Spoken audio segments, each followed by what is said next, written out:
मेरे बच्चों, आज हम देख रहे हैं बीकॉम थर्ड ईयर का chapter CBS consolidated balance sheet, और आपका बुक है कॉर्पोरेट अकाउंट। इसमें क्वेश्चन नंबर 11 देखते हैं।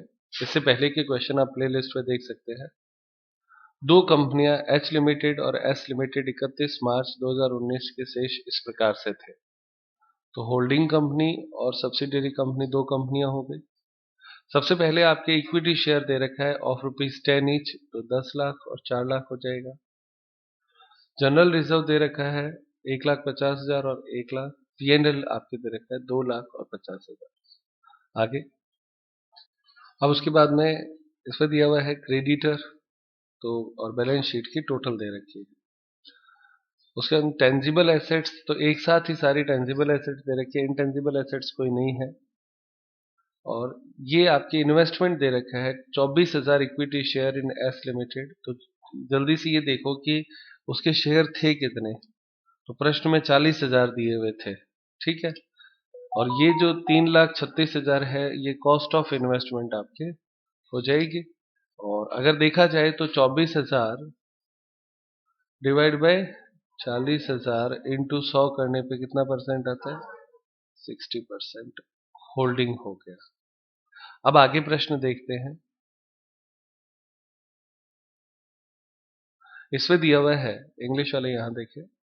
एच लिमिटेड ने एस लिमिटेड में 14 रुपए प्रति अंश की दर पर 32,000 अंश क्रय किए।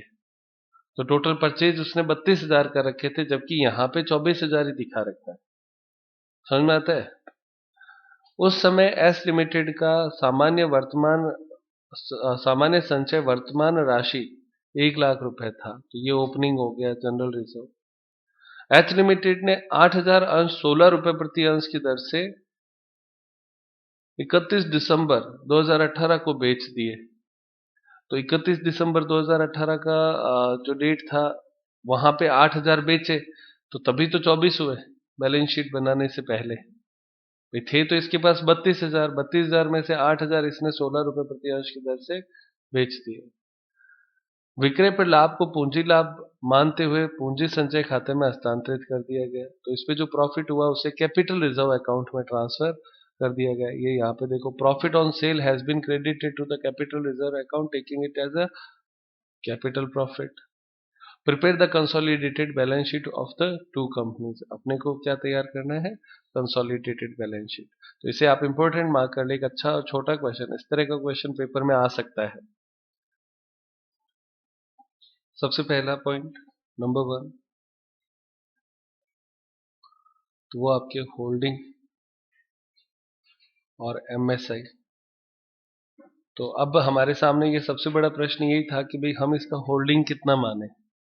तो होल्डिंग जितना होल्ड होता है उतना ही रहेगा। तो अब उसके पास 60% है, तो 60% तो होल्डिंग कंपनी हो जाएगा, और एमएसआई 40% हो जाएगा। पहले 32,000 शेयर थे पर उसने बेच दिए थे, तो ये चीज थी। तो हम तो आज की स्थिति में इसको देख लेंगे। उसके बाद में प्री और पोस्ट। तो चूंकि ये शेयर उसके पास पहले से ही थे, तो प्री का तो कुछ भी नहीं है, नील हो जाएगा। सारा क्या हो जाएगा? पोस्ट का। कोई डेट दी हुई नहीं थी ना प्रश्न में, तो जब डेट नहीं दी है इसका मतलब प्री में कुछ नहीं है, सारा पोस्ट ही है।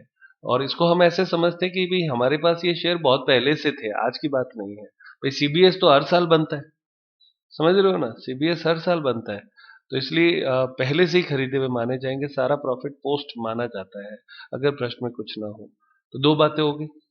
अन्य कोई समायोजन इसमें है ही नहीं, केवल वो शेयर बेचने की बात कही थी, उसको कैपिटल में लिखने की बात थी, और तो कुछ था ही नहीं। और उसको कहां लिखा हुआ है? कैपिटल रिजर्व में लिखा हुआ है ना? अब उसके बाद में थर्ड पॉइंट लिखे, current year profit of S limited. तो ये आपके कितना है?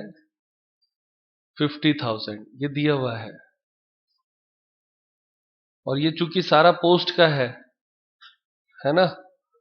पोस्ट का। इसके कितने हिस्से होंगे?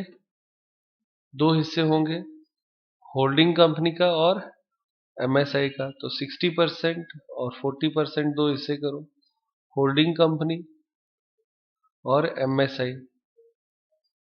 तो पहला आएगा 30,000 और दूसरा 20,000। कोई दिक्कत करें? ये 30,000 कहाँ जाएगा? सीपी में प्लस हो जाएगा और ये 20,000 जो है वो एमएसआई में प्लस हो जाएगा। उसके बाद में चौथा पॉइंट, नेटवर्थ ऑफ इसकी है एस लिमिटेड सब्सिडरी कंपनी। आप है ना जब पेपर में सवाल करते हो तो एस लिमिटेड नहीं लिख के ब्रैकेट में उसका नाम लिख देना, तो अपने को तो सवाल की लैंग्वेज पे चलना पड़ेगा ना। सही है। तो नेटवर्थ में सबसे पहले equity share capital subsidiary company की कितनी है? 4 lakh plus opening general reserve दिया हुआ है 1 लाख टोटल, और कोई चीज है ही नहीं इसमें। अच्छा, प्रश्न में एक लाइन थी, उसने कहा था कि उसने शेयर बेचे थे और जो प्रॉफिट हुआ था वो कैपिटल प्रॉफिट मान लिया था। तो सही किया था, क्योंकि शेयर जब कोई व्यक्ति बेचता है तो वो प्रॉफिट कौन सा होता है? कैपिटल प्रॉफिट होता है। रेवेन्यू प्रॉफिट तो उसको बोलते हैं जब हम गुड्स बेचते हैं। तो ये कैपिटल प्रॉफिट था और उसने कैपिटल रिजर्व में लिख लिया, इसलिए कोई दिक्कत नहीं है, वो समायोजन सही था। उसका करना कुछ नहीं है अपने को सवाल में, ये भी इसमें ध्यान रखना है। तो टोटल कितना आ गया? 5 लाख। अब इस 5 लाख के दो हिस्से होंगे नेटवर्थ के, होल्डिंग कंपनी और एमएसआई का। तो ये इसका कितना परसेंट है? 60%। कितना हो जाता है? 3 लाख। और इसका 2 लाख। 60% और 40%। ये 3 लाख गुडविल और कैपिटल रिजर्व में जाएगा और ये एमएसआई में प्लस हो जाएगा। पांचवा पॉइंट आ जाओ, गुडविल या कैपिटल रिजर्व। तो इसका फॉर्मूला है cost of investment minus net worth of H. अगर प्लस में आए तो गुडविल और यदि माइनस में आए तो कैपिटल रिजर्व। तो यहाँ पे आपके कॉस्ट ऑफ इन्वेस्टमेंट दे रखी है 3,36,000 माइनस नेटवर्थ हो गई 3 लाख, तो प्लस आया तो 36,000 क्या हो गया? गुडविल। इसे एसेट्स में लिखा जाएगा। फिर उसके बाद में पांचवा के बाद छठा पॉइंट एमएसआई। तो एमएसआई में दो चीजें लिखी जाती है, पहला नेटवर्थ और दूसरा पीएपी पोस्ट एक्विजिशन प्रॉफिट। तो नेटवर्थ कितनी आई इसके हिस्से में? 2 लाख। और पोस्ट एक्विजिशन प्रॉफिट कितना आया? 20,000। तो टोटल 2,20,000। ये आपके लाइबिलिटीज में लिखा जाएगा। और सातवां point CP consolidate profit of H limited. तो उसमें सबसे पहले पी एंड एच कंपनी का और PAP post acquisition profit as company. P and L H company का कितना दे रखा है?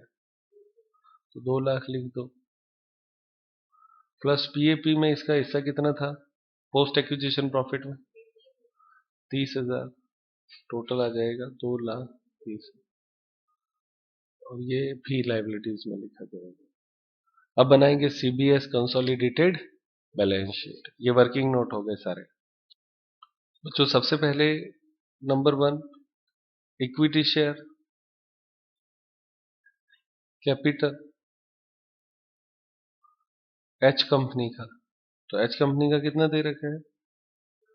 10 लाख। नंबर 2 इक्विटी शेयर के बाद में इसमें प्रश्न में दिया हुआ है जनरल रिजर्व, है ना? तो जनरल रिजर्व ये भी आपके एच कंपनी का कितना है? 1,50,000। नंबर 3 जनरल रिजर्व के बाद में कंसोलिडेटेड प्रॉफिट लिख देते हैं और एमएसआई लिख देते हैं ना। तो सीपी वर्किंग नोट नंबर 7 कितना है? 2,30,000। और चौथा MSI working note number 6, amount कितनी है? 2,20,000। और पांचवा पॉइंट, एमएसआई आने के बाद में सिर्फ ट्रेड पेबल्स हो जाता है। लिखिए ट्रेड पेबल्स। तो ट्रेड पेबल्स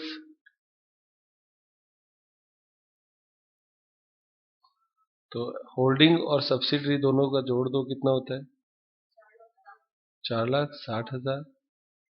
और बैलेंस शीट का टोटल बता दें कितना हो जाएगा? 20,60,000। अब एसेट साइड में तो सबसे पहले इसमें एक ही है टेंजिबल एसेट्स, तो दोनों जोड़कर ही लिखनी है। कितनी है tangible assets? 13 lakh. Number 2 goodwill कितना है? Working note number 5, 26,000। 36,000। और उसके बाद में नंबर 3, वो अब क्या है? करंट एसेट्स है क्या? सिंगल हेडिंग है, तो दोनों जोड़ के बता दो कितनी है? 7,24,000। टोटल इसकी 20,60,000। बस ये इतना ही सवाल है प्यारे बच्चों। प्यारे बच्चों देखें, following are the balance sheet of X limited and Y limited on 31 March 2019। ठीक है, ये होल्डिंग कंपनी है और ये सब्सिडरी कंपनी है। सबसे पहले शेयर कैपिटल देखो, इक्विटी शेयर 100 रुपए का है, तो इसमें 5 लाख और इसमें 2 लाख। जनरल रिजर्व ओपनिंग दे रखा है, नोटिंग कर ले, 1 लाख और 60,000। पीएनएल दे रखा है। फिर उसके बाद में बिल्स पेबल दे रखा है, केवल इधर ही है, और क्रेडिटर दे रखा है। एसेट्स में देखेंगे, लाइबिलिटी साइड पूरा हो गया था। एसेट्स में आपके land and building, plant and machinery और गुडविल गिवन है, दोनों में ही।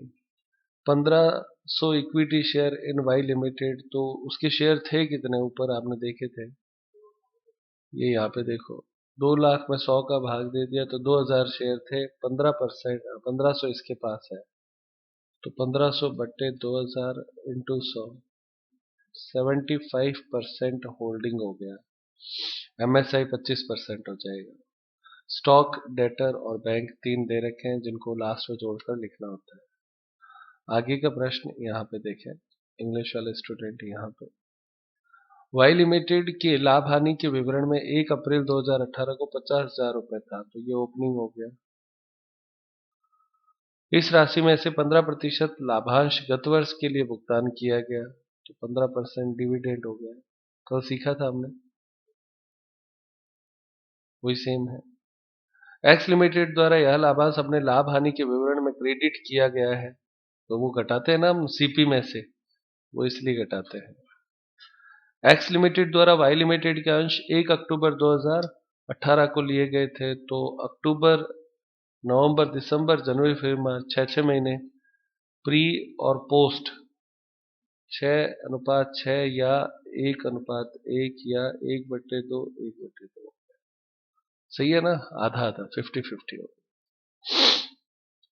आगे, वाई लिमिटेड के समस्त देय बिल एक्स लिमिटेड के पक्ष में निर्गमित किए गए थे, तो बिल्स पेबल जो है ना, समस्त देय बिल, तो बिल्स पेबल जो है वो म्यूचुअल ट्रांजैक्शन है, एमटी है। तो एक तरफ बिल्स पेबल होगा और एक तरफ बिल्स रिसीवेबल होगा, ये चीज है। आगे, इस कंपनी ने समस्त बिल का भुगतान देय बिल एक्स लिमिटेड के पक्ष में निर्मित किए हुए थे। यहां तक तो म्यूचुअल ट्रांजैक्शन था। देखिए अब अगली बात बहुत इंपॉर्टेंट है, इस कंपनी ने इस समस्त बिलों को बुनाया हुआ है, डिस्काउंटेड।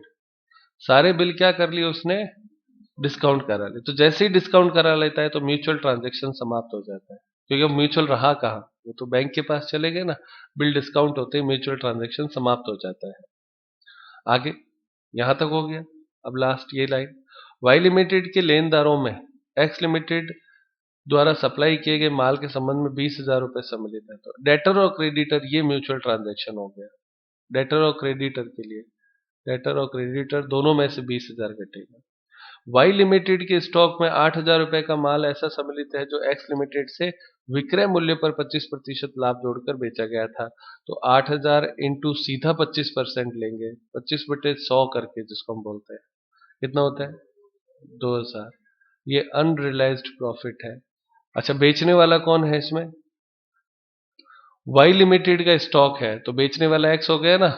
तो होल्डिंग कंपनी यदि बेचने वाली होती है तो केवल सीपी में से घटाया जाता है। ये भी रूल अपने पढ़ा हुआ है इसमें। आगे,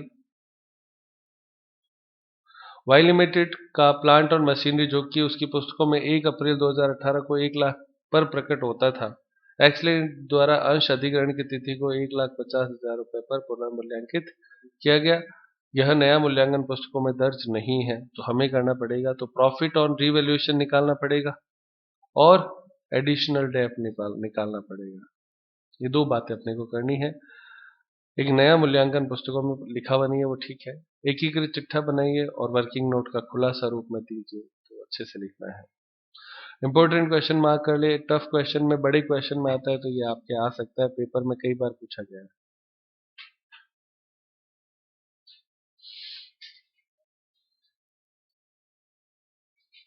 ये आपके इसके आंसर्स हैं।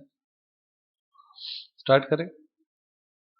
यहां तक का क्वेश्चन बच्चों एक बार आप पीछे से वापस पढ़ सकते हैं बैक लेके, और अच्छे से क्वेश्चन को रीड करना बहुत इंपॉर्टेंट है। स्टार्ट करें सॉल्यूशन। बच्चों सबसे पहले नंबर 1 पॉइंट लिखे,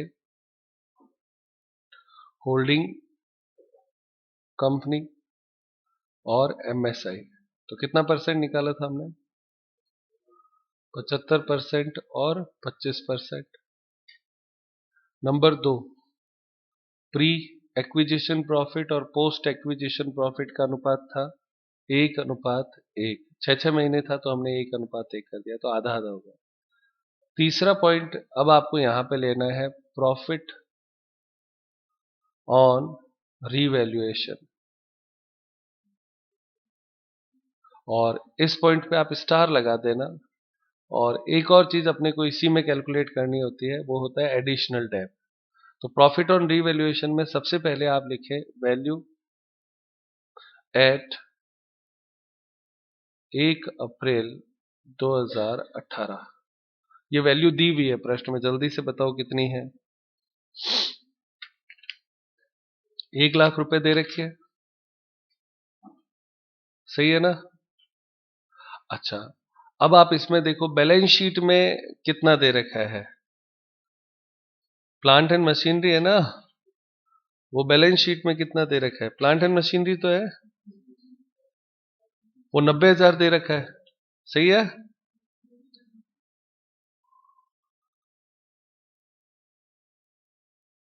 प्लांट एट 31 मार्च 2019, ये आपको दिया हुआ है 90,000, सही बात है। तो इसका मतलब पूरे साल का ओल्ड रेट से जो डेप आया वो कितना था? 10,000।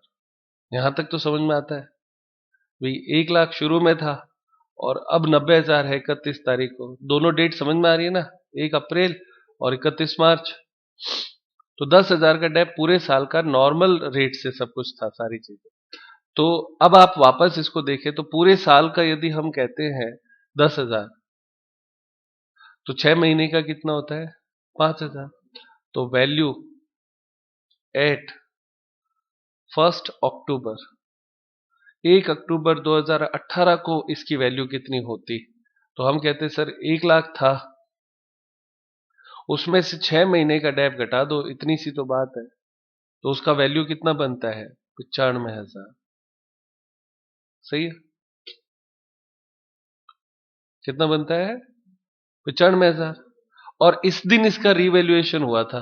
देखो प्रश्न में देख के बताओ रिवैल्यूएशन कितना बोलता है इसका। 1,50,000, तो रीवैल्यू बराबर 1,50,000। ये भी 1 अक्टूबर को ही हुआ था, देखो, है ना। तो अब आपका आएगा प्रॉफिट, तो प्रॉफिट ऑन रीवैल्यू, तो वो 1,50,000 माइनस उस दिन वैल्यू कितनी थी, 95,000, कितना हो जाएगा, 55,000। सबसे इंपॉर्टेंट पॉइंट पहला तो ये हो गया, profit on revaluation.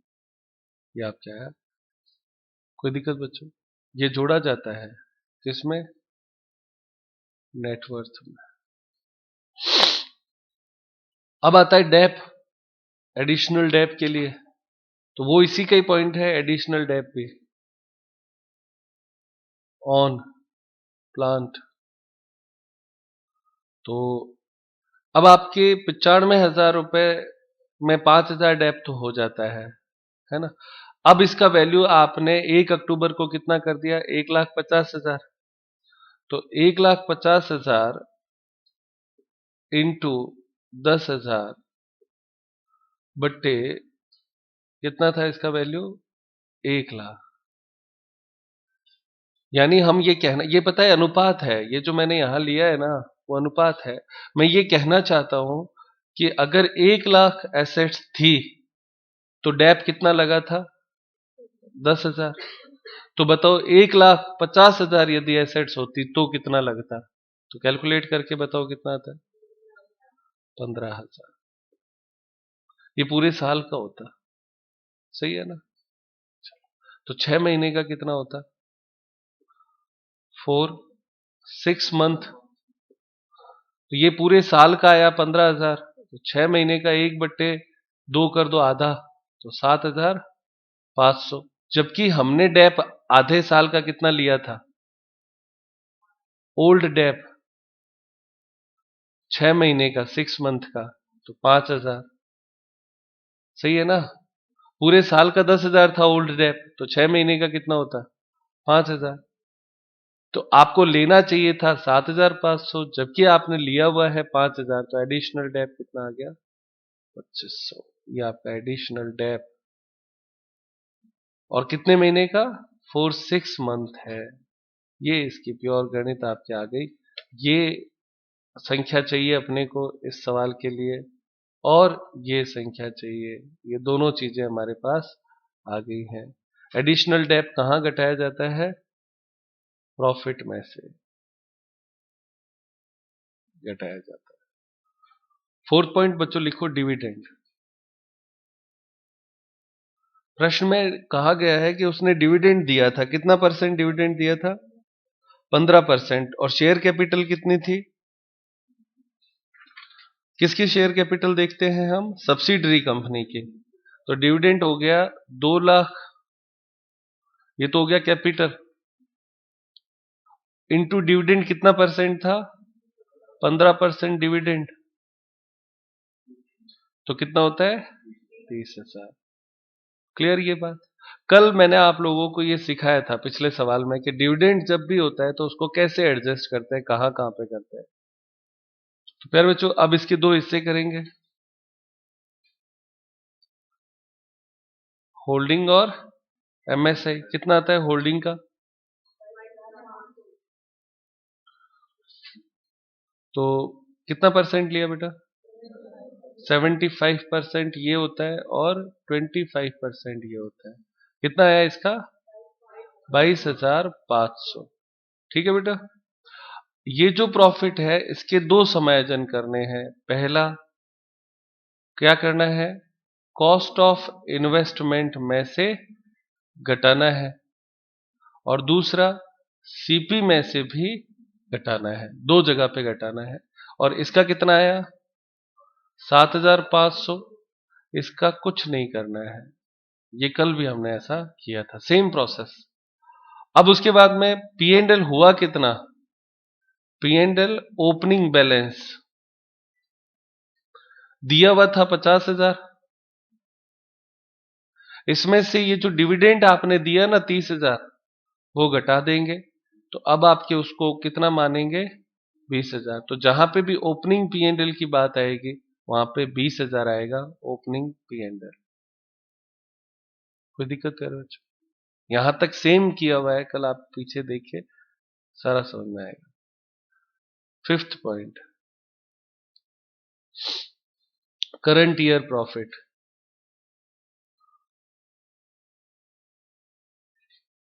Current year profit, तो क्लोजिंग प्रॉफिट दिया हुआ है 90,000, ओपनिंग प्रॉफिट हमने कहा 20,000, तो इस साल कितना कमाया गया? 70,000। कोई दिक्कत बच्चों? अब 70,000 वापस यहां मैं लिखूं, क्योंकि इसके दो हिस्से करने हैं। क्या करना है? प्री, वो बाद में घटेगा। प्री और पोस्ट दो हिस्से करो। प्री का कितना आया? 50-50 करना है ना, 1:1 था ना, 1:1 का मतलब 50-50 हो गया, तो 35,000 और 35,000। कोई दिक्कत बच्चों? अब ये जो 35,000 आया प्री वाला, ये कहां जाएगा? हाँ बच्चों, नेटवर्थ में चला जाएगा, नेटवर्थ में प्लस हो जाएगा। पोस्ट वाला जो 35,000 है ना, इसमें से लेस करेंगे एडिशनल डेप। अब आप कहोगे सर पहले तो आपने ऐसे नहीं बताया था, तो पीछे वाले सवाल में केवल पोस्ट ही प्रॉफिट था सारा का सारा, तो सारा का सारा जब पोस्ट प्रॉफिट है तो सीधा घटा दिया। इस बार प्री और पोस्ट दोनों है, तो हमेशा याद रखना है एडिशनल डेप केवल पोस्ट में से घटेगा। तो एडिशनल डेप 2500 निकाला हुआ है, घटा दो कितना आता है? 32,500। कोई दिक्कत बच्चों? और इसके क्या करेंगे? फिर से दो टुकड़े करेंगे, है ना। पोस्ट के दो टुकड़े होते हैं, क्या होता है? होल्डिंग और एमएसआई। तो होल्डिंग में कितना आ जाएगा? 75% आता है, 24,375। और एमएसआई का, हाँ, 8,125। होल्डिंग कंपनी का कहां जाएगा भाई? सीपी में जोड़ दिया जाएगा और ये एमएसआई में जोड़ दिया जाएगा। कोई दिक्कत नहीं है? अब आगे बढ़ो, छठा पॉइंट, नेटवर्थ किसका? S limited. सही है। तो नेटवर्थ ऑफ एस लिमिटेड में इक्विटी शेयर कैपिटल सबसे पहले लिखते हैं, कितना है बेटा? 2 लाख। बहुत अच्छे। पी एंड एल दे रखा है, जनरल रिजर्व है, जनरल रिजर्व कितना दे रखा है? Opening, general reserve opening 60,000। जैसे ही जनरल रिजर्व ओपनिंग लिखते हो सीधा लिख दिया करो पी एंड एल ओपनिंग। है नहीं है तो ठीक है, नहीं है तो नील लिख देना, है तो लिखना है। तो ओपनिंग पी एंड एल कितना है? 20,000। अभी अब ऊपर हमने लिखा था। ओपनिंग पी एंड एल के बाद में आपको क्या लेना है? Pre acquisition profit. Pre acquisition profit कितना है भाई? 35,000, 35,000। ये भी हम कैलकुलेट करते हुए आए हैं ऊपर से, कॉपी में लिखते रहा करो बराबर। और उसके बाद में profit on revaluation, profit on revalue, इसका मतलब, और वो हमने कैलकुलेट कर रखा है 55,000। कितना बड़ा होगा ना ये, सारों में सबसे बड़ा यही है। अब तक 5 पॉइंट आ गए, टोटल लगाए 3,70,000। आंसर दिया है क्या? नहीं दिया, कोई। 3,70,000 आया। अब इसके दो हिस्से कर लो, तो दो हिस्से, पहला नेटवर्थ, सॉरी होल्डिंग कंपनी, और दूसरा एमएसआई। तो होल्डिंग कंपनी का 75% कितना होता है भाई? 2,77,500। और ये 92,500। सही है। तो होल्डिंग कंपनी का जो है वो कहाँ चला जाएगा, गुडविल और कैपिटल रिजर्व की गणना में चला जाएगा और ये एमएसआई में जुड़ जाएगा। तो 7वां पॉइंट अपना आ जाएगा गुडविल स्लैश कैपिटल रिजर्व। तो इसका फॉर्मूला है cost of investment minus net worth of, क्या होता है, S H limited, H limited ये होता है। यदि प्लस आए तो गुडविल और माइनस आए तो कैपिटल रिजर्व। अब यहां पे स्टार पॉइंट है कॉस्ट ऑफ इन्वेस्टमेंट, वो आपके दिया हुआ है कितना बच्चों, 2,40,000।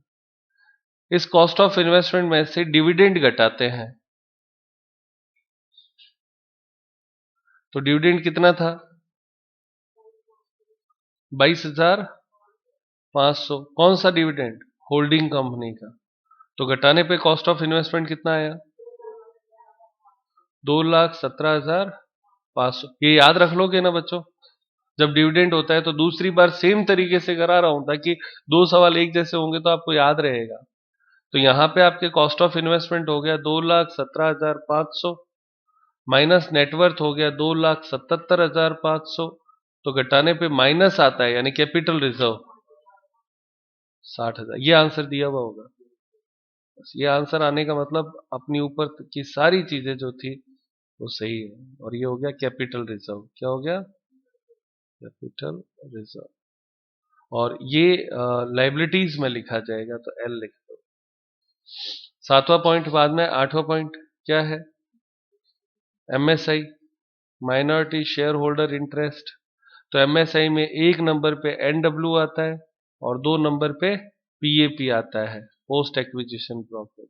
तो नेटवर्थ कितनी है इसकी, 92,500 और पोस्ट एक्विजिशन प्रॉफिट कितना आया इसका, 8,125। तो टोटल लगाओ इसकी 1,06,25, 1,00,625।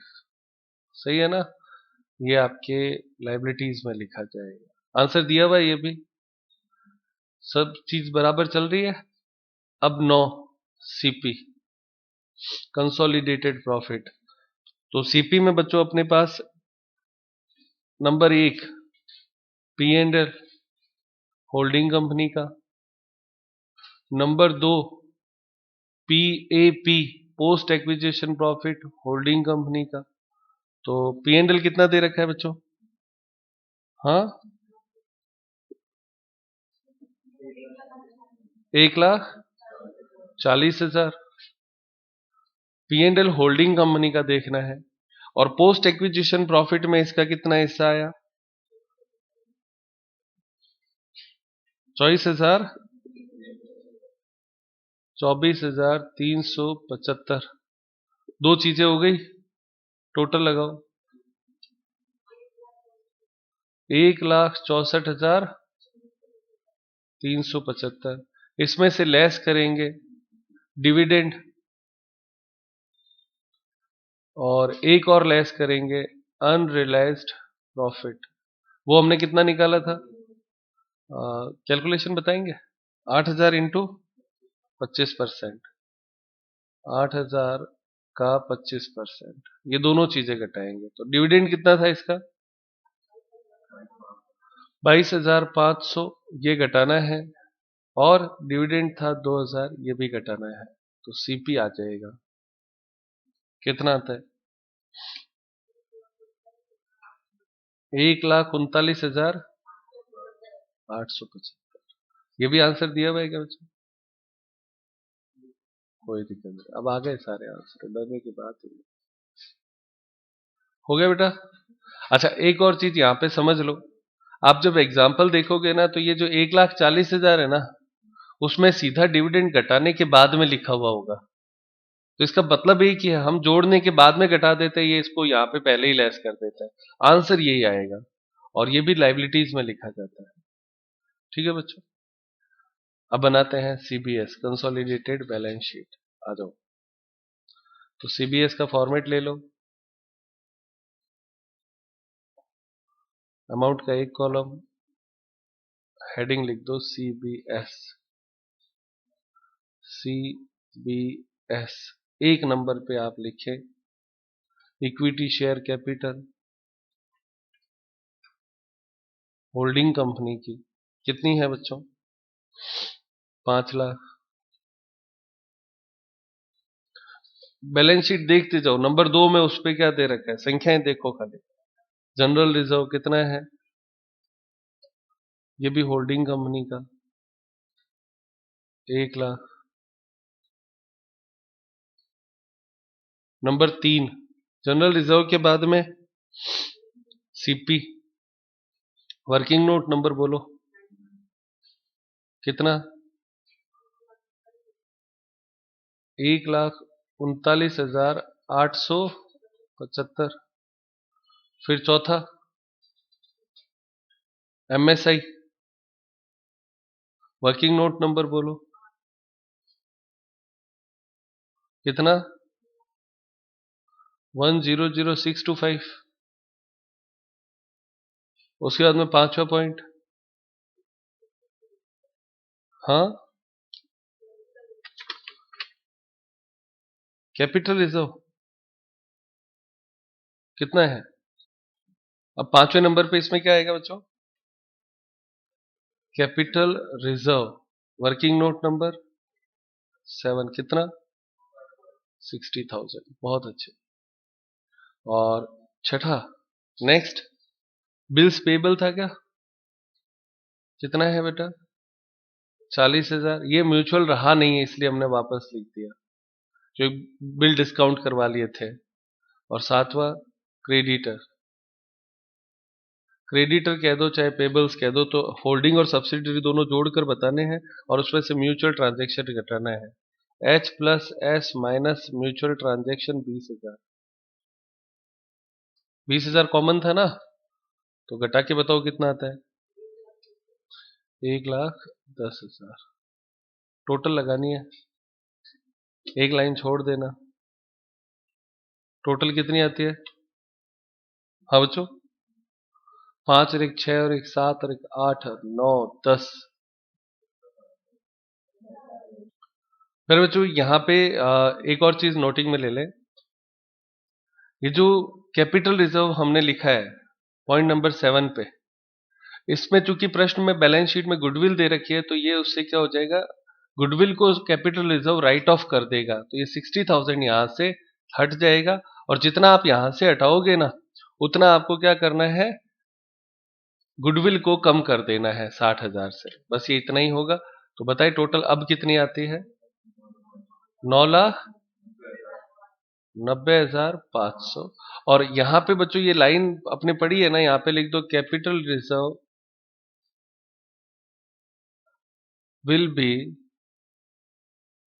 Used for goodwill return of, इसलिए यहां पे नील हो गया। सही है ना?